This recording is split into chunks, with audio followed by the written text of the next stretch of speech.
Hi, my name is Israel Vasquitelli, and this is the Turntable, a roundtable discussion featuring entertainment and music business students, artists, and anyone with a vested interest in the music business. And today we have four amazing panelists. I want to introduce them. We have Mr. Giovanni Bertul, and he is the founder of Trap Cat, which is a concert promotions company. And we also have the amazing Amanda Lynn, a model, an actress, and also a rockabilly artist. And we have Maria Garay, R&B and soul artist, and the phenomenal Jenny Morrison, both an educator, a musician, and also a music entrepreneur. So today's theme is working with venues as artists and booking shows. So let's go ahead and get to the first question. So obviously, most artists dream of getting in front of as many people as possible, maybe in an arena, in a stadium, and making tons of money. So you have to start somewhere, and typically that somewhere is a free gig. So I love to kind of go around and learn your perspectives on what type of free gigs are worth doing and how you make those decisions. So who wants to start? I can start. Well, I think free gigs are a necessity because you can practice all you want at home, but that live experience is something you can't get anywhere else. So looking out for places with open mics just to get your nerves out and get that experience it's crucial. I agree with Gio. I think that on-stage time is worth 5 times more than any other practice time. Your adrenalized cortex helps you process those neural pathways in your brain so that you get better at performing live the more you do it. Yeah, to add on to that, I think open mics and anywhere you can just get on stage and perform, like practicing being in front of a crowd and like your stage coordination is definitely a key to practice, and yeah, I think it's cool. Yeah, I agree. I think part of what has made me the performer I am today is all of the, I have a bit of a theater background, so like all the times I did community theater and all that, like that builds up to getting the professional gig. You have to have the credentials, you have to have the confidence in order to be able to be, reasonably paid for what you're doing.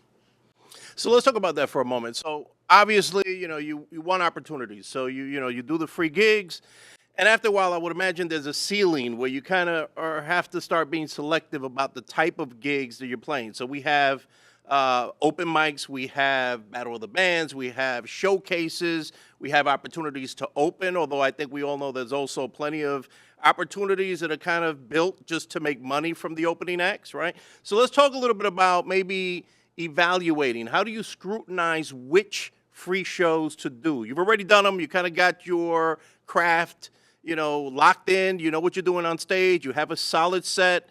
So now how do we pick which ones to actually go for and which ones to kind of leave behind? What do you think?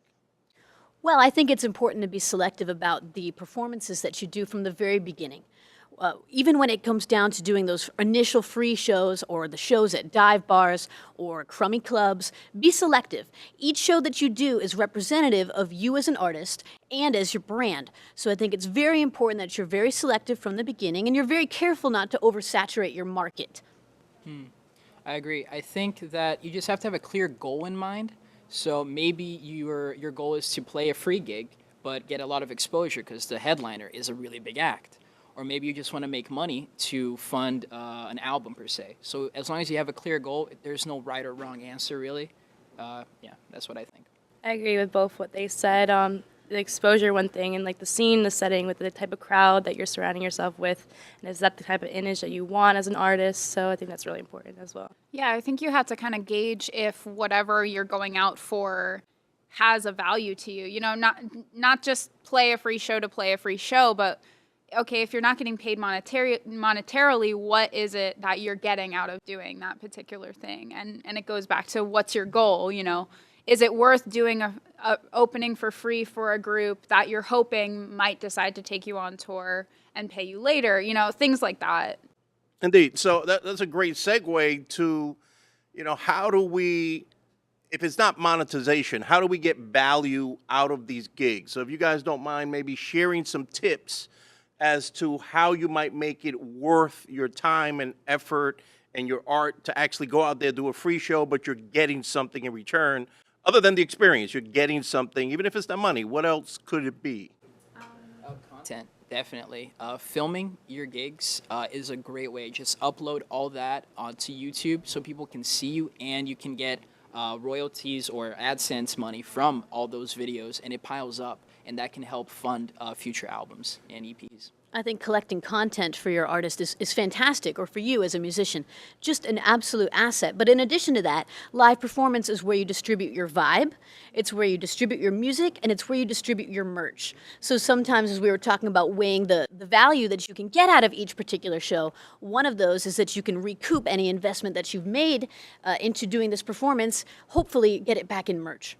Right, Eric, and making that connection with the people who are there at the event and getting that connection with the fans and having them, oh, I like your music, let me follow you on a social platform that you're on, and the merchandise and a few giveaways or whatever, and that really will make them remember that experience with you. Yeah, I've had the term thrown out a lot, like fake it till you make it. It's that just the very act of showing people you're doing things shows you're serious about what you're doing, that you're committed to what you're doing and have dates on your calendar, that you're not just saying you're a singer-songwriter and not doing anything with it. So in regard to getting some of that maybe interaction or the opportunity to interact with your potential new fans, other than, are you on stage asking people to follow you? What other things are you doing? Are you finding ways to collect emails? How is that happening? I guess just shouting out what you're doing. I know some people who have YouTube channels do vlogs and stuff, and they give giveaways, and kind of like a way to reward your fans for keeping up with you and watching your stuff. It's a cool way to really engage with them. So maybe a contest? Yeah, like a contest or something. Cool. What else? So Gary Vaynerchuk, the entrepreneur, famous entrepreneur, has a book that he names after one of his sayings, and it's called Jab, Jab, Jab, Right Hook. And what he means by that is with every jab is you give your fans something, whether it's a little piece of content that makes them laugh, whether it's a way that makes them feel connected to you as an artist, some backstage footage, whatever it is. And then once they feel they've received enough value from you as an artist, then you can give that right hook, which is the ask for the sale, whatever it is, whether it's they buy the ticket, they download the song, they purchase the album. As long as you can find a way to give that fan enough emotional connection, enough value, which is a show, is one great place to distribute that value, is then you're able to ask for that sale. It's funny you actually mentioned Gary, because he also has another theory, the 51-49, where every interaction that you have with anybody, you should give 51% and take 49. So always give more, and eventually karma will realign and give back to you, essentially. Cool, I like that. So let's talk a little bit about transition. So you've kind of paid your dues in the sense that you have honed in on your craft. You've done plenty of shows. People know your name. You have a mailing list. You got people showing up at your shows. And how do we transition from playing free gigs, whether they be opening spots or something else, into actual paid performances? So what are the steps, and how do you make that happen? Well, I think a good way is to show statistics. Tell people, or tell the booking agent that you're talking to, this is how many people I brought out to these last few shows. I have consistency. This is how many people I can bring. And you try to work out a deal based on ticket sales so you can get paid somewhat for your work. Yeah, I believe in that, creating that demand of proving that you could bring out a crowd to come see your show, and I guess making sure that your music is solid, and giving out that good performance and everything. I think that's a good. We've harped a lot about value here in this conversation, and I think that's really important. If you have something that you can give, whether it's plenty of people that will buy alcohol, right? Whatever it is that you can give, you have to be able to provide value to that venue, to that festival, to that talent buyer, in one way or another, in order for them to feel connected enough to say yes to you and always invite you back. Absolutely. Or you can take a different approach and throw your own events, where you can book yourself and other artists that you want to work with and pay yourself. No door is forever closed. Absolutely. Indeed. Love to learn a little bit about hurdles. So working with venues, and we could probably, those of us that have worked in various aspects of the business could probably write a book about hurdles and venues and promoters, but maybe we could keep it kind of lightweight and just dig into some of the more obvious things that you should be aware of that might come up when you're working with a venue or a promoter or maybe even booking your own gig? Yeah, you're gonna get a lot of, you're gonna get left on red a lot, and you're gonna have to keep emailing, calling, maybe even go to the venue to try and get booked and talk to people face to face, because that's a very good way. Because it's very hard to turn down someone if you're looking at them. If an email, there's no person behind it; it's just a screen. That's what I think about it. Yeah, I mean, I feel like that the biggest hurdle for me, I'm kind of in all different aspects of the industry as an actor and musician, model, and the hardest part is just getting an answer at all.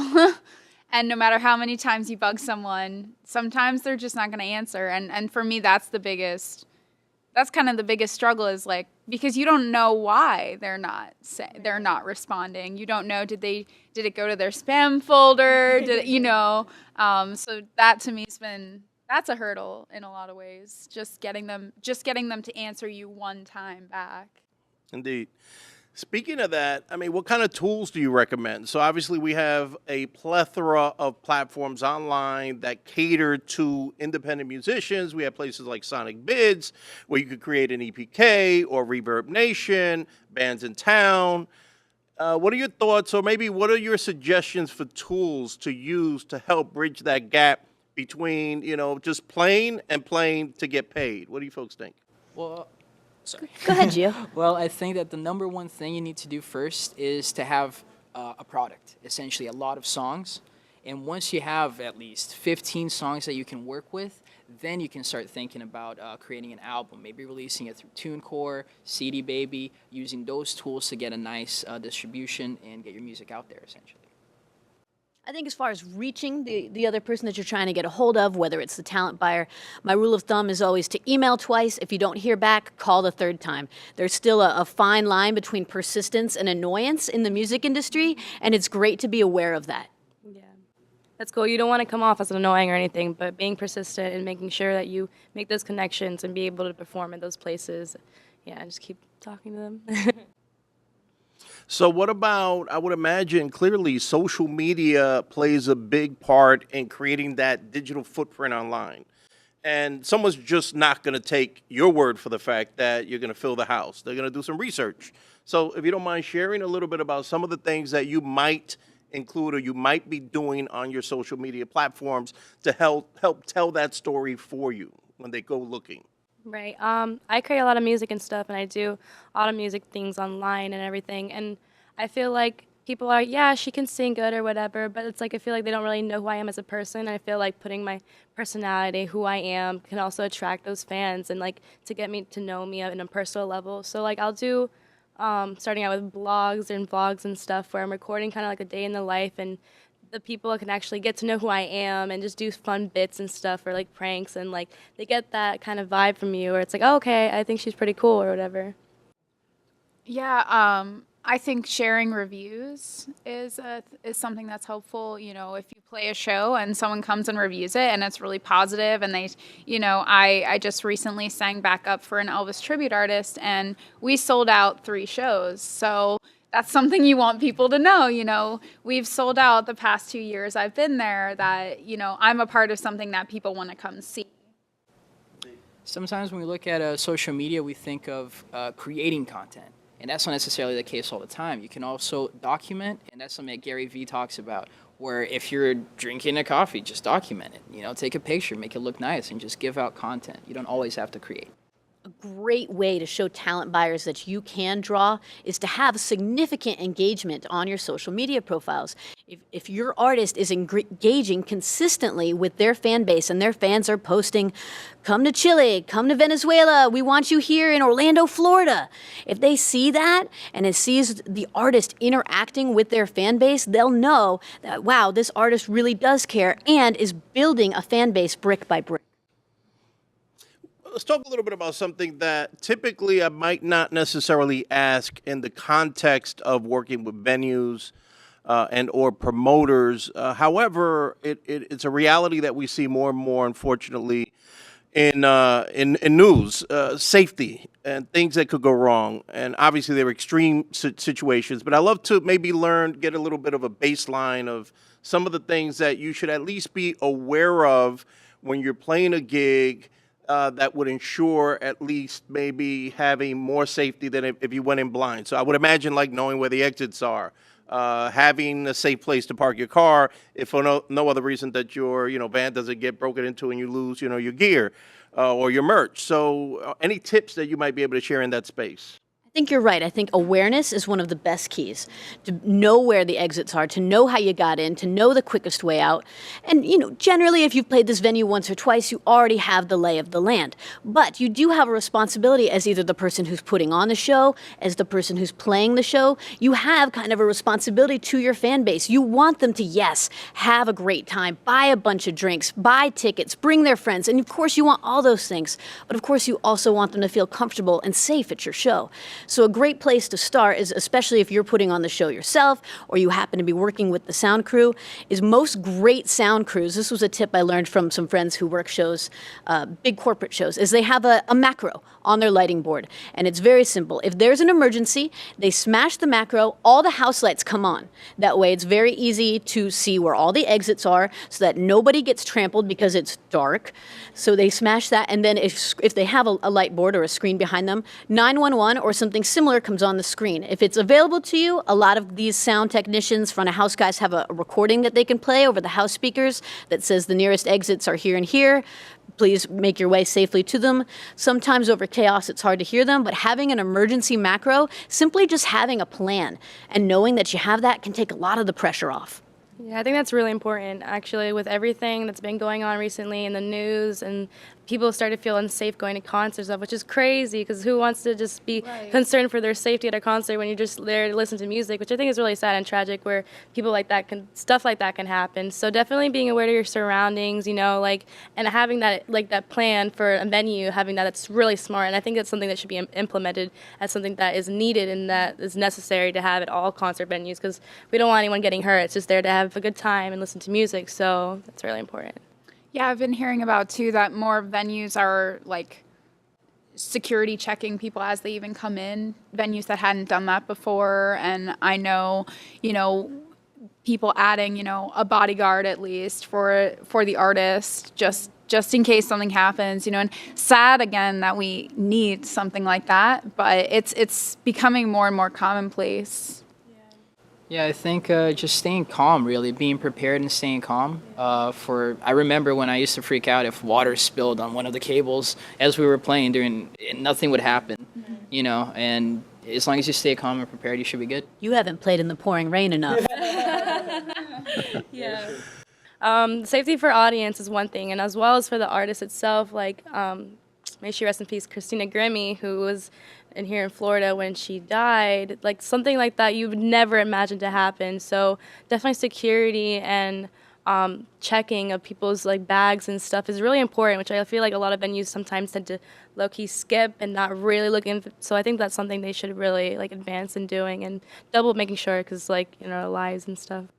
Awesome, invaluable tips. Thank you so much.